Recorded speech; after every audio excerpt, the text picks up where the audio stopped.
Manfaat membalikkan tanah saat olah tanah. Proses olah tanah biasanya dilakukan dengan dua cara, yaitu dengan diolah biasa tanpa harus membalikkan tanah. Yang penting tanah itu menjadi gembur saja. Dan yang kedua itu dengan cara dibalik. Yang namanya dibalik berarti bagian permukaan itu akan berada di bagian bawah, sedangkan yang bagian bawah akan berada di permukaan. Nah, proses membalikkan tanah ini tentunya dengan beberapa alasan, tidak serta-merta dibalikkan gitu saja ya guys. Nah, ini contoh lahan yang memang mau aku jadikan sampel atau contoh olah tanah dengan cara dibalik. Ini karena di atasnya banyak rumput, jadi aku bukan dicabut ya, aku sabit, jadi dipotong saja tanpa harus dicabut. Nah, ini proses olah tanah dengan cara dibalik ya guys.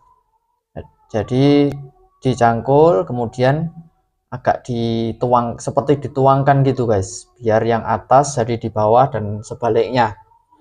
Saat membalikkan tanah itu kalau di lahan yang aku kelola itu tentu dengan alasan, yaitu lahannya itu memang sudah keras dan sudah banyak gulma di bagian permukaan, sehingga sering kami melakukan olah tanah dengan cara dibalik karena alasan tersebut. Dan lahan kami biasanya kan seringnya ditanami horti berupa sayur. Nah, itu setelah 2 kali tanam sayur daun atau sayur yang diambil fase vegetatif saja, kemudian dan 1 kali sayur yang diambil bunga, buah atau bijinya. Itu setelah itu baru dibalik ya guys. Adapun manfaat olah tanah dengan membalikkan tanah ini, yang pertama yaitu untuk mengurangi populasi gulma di periode tanam berikutnya. Kemudian yang kedua ini menjaga keseimbangan ekosistem yang berada di tanah bagian permukaan.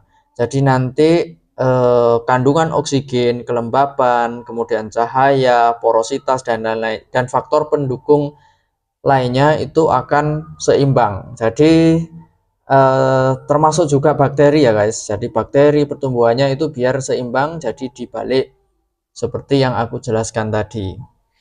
Nah, dengan adanya ekosistem permukaan tanah yang seimbang, itu diharapkan nanti pertumbuhan tanaman juga akan semakin baik. Karena kunci dari pertumbuhan tanaman yang paling krusial, yang paling penting itu adalah kondisi media tanam. Nah, media tanam itu kalau tanaman sayur itu tentunya sekitar 10-15 cm dari permukaan atas ini yang penting guys.